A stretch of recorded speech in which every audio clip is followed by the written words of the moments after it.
Welcome to Math Tutorials. In this video, we are solving every question of exercise 11.1 from Chapter 11, Three-Dimensional Geometry, in the NCERT Mathematics textbook for Class 12, Part 2. Exercise 11.1 has 5 questions, all about direction cosines and direction ratios of a line, from given angles, from ratios, from pairs of points, and a collinearity proof. Here they are. Question 1 of exercise 11.1. A line with 3 given angles. Direction cosines are just the cosines of these angles. Cosine of 90 is 0. Cosine of 135 is minus 1 over root 2. Cosine of 45 is 1 over root 2.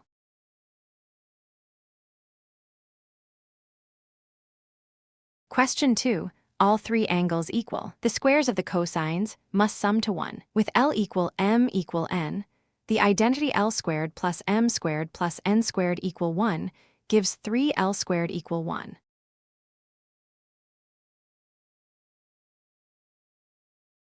Question 3. From ratios to cosines, divide by the magnitude of the ratio triple. The root of 324 plus 144 plus 16 is root 484, which is 22.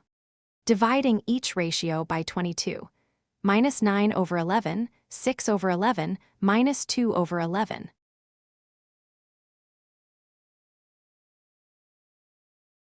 Question 4.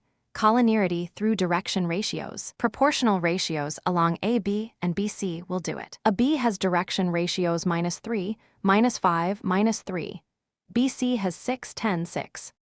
BC is exactly minus 2 times a B, so the two segments share a direction through the common point B. Collinear.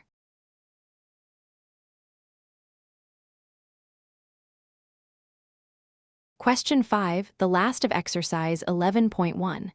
3 sides, 3 sets of cosines. Coordinate differences over the side lengths. Side AB has ratios minus 4, 6 with length root 68, which is 2 root 17. Side BC has ratios minus 4, minus 6, minus 4, the same length 2 root 17. Side CA has ratios 8, 10, 2 with length root 168, which is 2 root 42. That completes exercise 11.1. In the next video, we solve exercise 11.2 on lines in space. Thank you for watching. If this helped, do like the video, subscribe to the channel, and share it with your classmates.